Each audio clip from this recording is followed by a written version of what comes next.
Commander Alex Reed stood motionless at the observation deck of the Earthen Venture staring at the holographic display of the massive alien structure that dominated the system. Humanity's deep space exploration fleet had been searching for intelligent life for decades. They had found primitive organisms on distant worlds, even some early civilizations taking their first tentative steps into their own solar systems. But nothing like this. "How long has it been here?" Alex asked, voiced barely above a whisper. Science Officer Thomas adjusted his glasses. Based on stellar drift patterns and radiation decay, approximately 4,000 years. Maybe older. 4,000 years.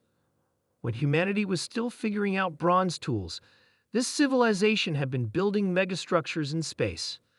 The fleet had detected the anomaly 3 days ago, a perfect sphere surrounding a red dwarf star, capturing nearly 100% of its energy output. A Dyson sphere, the theoretical ultimate achievement of an advanced civilization. Yet theoretical no longer. "Any response to our signals?" Alex asked. Communications Officer Emma shook her head. "Nothing, Commander. We've tried all frequencies, all known mathematical sequences. The structure appears completely dormant." Captain Lee joined them, his weathered face grave. "The scout ships have mapped a possible entry point, a breach in the sphere's southwestern quadrant. Something damaged it." Alex frowned. "Damaged? What could damage something of this scale?" "That's what we're going to find out," Lee replied. The exploration shuttle approached the massive tear in the Dyson sphere's shell. Billions of tons of advanced materials had been ripped away, leaving jagged edges that loomed over their tiny vessel like the maw of some cosmic predator. "Radiation levels nominal," reported Pilot Jackson. "No detectable defense systems. Whatever happened here, it was a long time ago." The team of 6, Alex, Thomas, Emma, Medical Officer Raj, Security Chief Marcus, and Jackson, moved cautiously through the breach. Their shovels' lights illuminated an interior vaster than any human structure ever built. The inner shell was lined with what appeared to be cities, stretching in every direction along the curved interior. The energy this civilization must have commanded, Thomas breathed, awestruck. They could have reshaped planets, moved stars. "Then where are they?" Marcus asked, one hand resting on his sidearm. They docked at what appeared to be a terminal designed for vessels much larger than their own. The artificial gravity was still functioning, evidence that some systems remained operational despite the apparent abandonment. The team stepped into the empty halls of an alien city. The architecture was oddly familiar, corridors and chambers proportioned for beings not unlike humans in size and shape. The walls were inscribed with intricate patterns that might have been art or language or both. "I'm detecting atmospheric composition compatible with human physiology," Raj reported. "Temperature stable at 19 degrees Celsius, almost as if it was built for us," Emma murmured. They'd found the first body in what appeared to be a control center. It was humanoid, preserved perfectly despite the millennia, not mummified or decayed, but seemingly frozen in time. Its features were strikingly similar to a human's, though the proportions were subtly wrong, limbs too long, skull slightly enlarged. "This can't be coincidence," Thomas said, scanning the body. "The genetic structure, it's remarkably similar to human DNA, 97% match." "Are you saying they're our ancestors?" Alex asked. "No," Thomas replied, his face pale. "I'm saying we might be theirs." The team discovered more bodies as they explored deeper. Thousands of them, all in the same state of perfect preservation. No signs of violence or struggle, they had simply stopped. In what appeared to be a central archive, Emma made the breakthrough. The patterns on the walls responded to human touch, activating displays that flickered to life after 40 centuries of dormancy.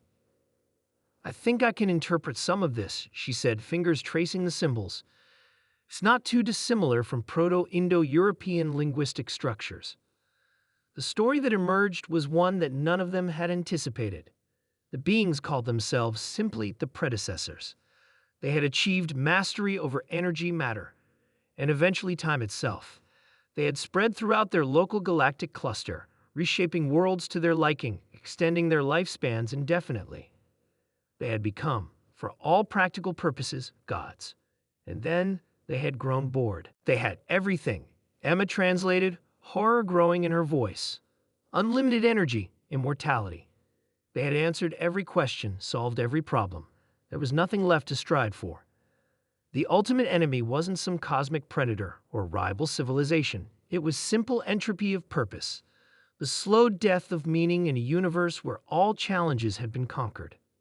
So what did they do? Marcus asked. Emma's fingers trembled as she traced the next sequence. They decided to start over. They seeded thousands of worlds with modified versions of their own genetic code. They introduced deliberate constraints, limitations. They wanted to create children who would have to struggle, who would value achievement because it wasn't guaranteed. Are you saying they made us deliberately imperfect? Raj asked. Yes, Emma whispered. We were designed to be flawed, to be mortal, to suffer and strive and yearn, because they believed that was the only state in which consciousness found meaning.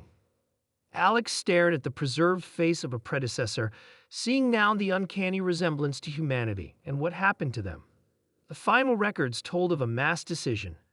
Having set their experiment in motion across thousands of worlds, the predecessors chose collective suspension, not quite death, but a state of non-being that they could maintain until their children reached the stars. They're waiting, Emma said, waiting for us to find them, to wake them, to tell them if their experiment worked, if we found purpose in our limitations where they had lost it in their perfection. The team stood in silence, the weight of revelation crushing down on them. Humanity had ventured into space seeking other intelligent life, only to discover they were someone else's answer to cosmic ennui. We should go back, Marcus finally said. Report this. And tell them what? Alex asked, looking around at the sleeping civilization that had engineered humanity's very existence. That our greatest achievement was predetermined? That we're someone else's science project? Thomas placed a hand on Alex's shoulder. No, we tell them that we succeeded where our creators failed. We found meaning in the struggle. We never stopped asking questions. As they returned to their shuttle, Alex cast one last look at the ancient beings who had designed humanity's limitations. The truth was terrifying not because these beings were monsters, but because they were mirrors, showing what humanity might become if it achieved all it thought it wanted. The Earth Adventure would return to Earth with a message both humbling and empowering. Humanity was designed to be imperfect, and that imperfection was their greatest strength.